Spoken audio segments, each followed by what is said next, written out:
Bonjour à tous, j'espère que ceux qui sont au fond ils m'entendent. Cet après-midi, je vais vous parler d'une histoire, l'histoire d'une jeune femme que je connais qui s'appelle Tia, et cette histoire, je vais vous la raconter à travers mes yeux. Mais tout d'abord, j'aimerais qu'on puisse tous retenir une phrase, et cette phrase, elle nous provient d'Aristote. Aristote, il disait que l'homme est un être sociable, la nature l'a fait pour vivre avec ses semblables. Ça va?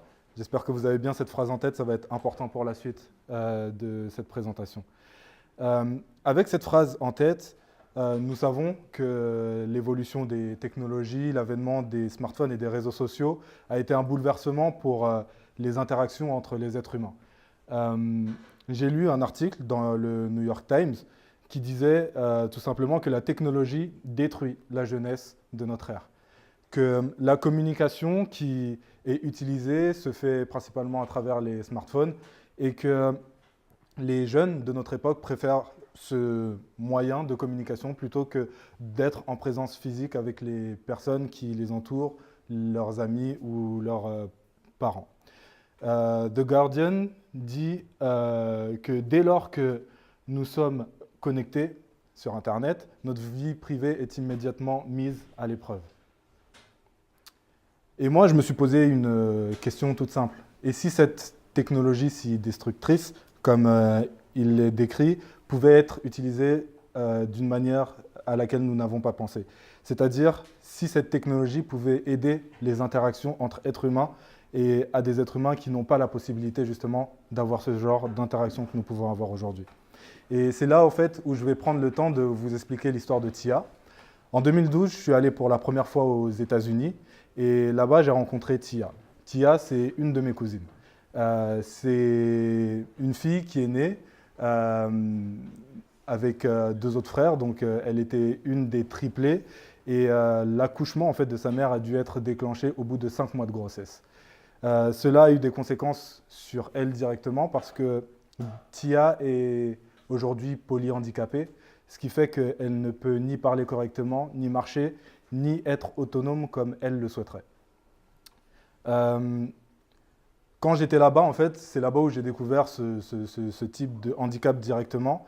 Et j'ai quand même eu des interactions avec elle, mais c'était difficile car quand elle essayait de s'exprimer et de me transmettre quelque chose, je ne comprenais pas tout. Et si je n'avais pas ses parents ou mes cousines qui vivaient là-bas avec elle pour m'expliquer qu'est-ce qu'elle a essayé de me dire ou de me transmettre, c'était très difficile. Il y avait une réelle barrière en fait entre elle et moi, et cela malgré nous deux. Si j'ai commencé mon parcours dans l'informatique, donc le développement logiciel, c'est pour aider en fait le monde à profiter et tirer le meilleur des nouvelles technologies que nous développons tous ensemble. Du coup, je vais vous parler du machine learning. Le machine learning, on peut l'imaginer comme un cerveau.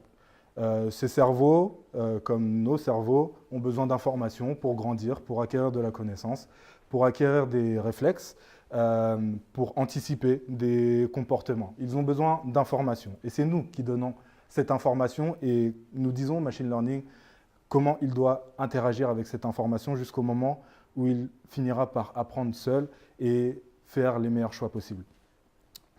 Je pense que nous connaissons aussi tous le célèbre Stephen Hawking et son fameux synthétiseur vocal. Son synthétiseur lui permettait, malgré son handicap, de communiquer avec les gens. Et j'ai imaginé en fait cette combinaison entre le machine learning et son synthétiseur vocal pour Tia, tout simplement en se disant que dans un premier temps, ses parents pourraient donner les données nécessaires au machine learning afin qu'il puisse connaître au plus près Tia et qu'il puisse corriger les interactions. Parce que comme un cerveau, le machine learning, on peut lui dire ce qu'il a bien compris ou ce qu'il a mal compris. Concernant tout cela, je pense que nous pouvons jouer un rôle essentiel pour les handicapés. Nous pouvons créer des interactions, des nouvelles interactions. Et il faut savoir qu'aujourd'hui, en fait, on a les clés pour donner en fait, des nouvelles capacités à des personnes qui ne peuvent pas en avoir nécessairement naturellement. Nous avons juste en fait, pris l'habitude d'ouvrir les portes qui nous étaient données sans aller regarder en fait des portes qui n'ont peut-être jamais été ouvertes et pour lesquelles des gens peuvent avoir leur vie qui est littéralement bouleversée dans le bon sens du terme et changée. Du coup, j'espère que nous avons compris que les technologies que nous avons à l'heure actuelle peuvent être dévastatrices, quel que soit le coût que ça peut avoir, parce qu'on sait qu'il y a beaucoup de polémiques sur la vie privée, sur le partage de données personnelles, mais je pense que pour certaines personnes, ça peut être très bénéfique et d'une aide de vie essentielle. Merci de votre écoute.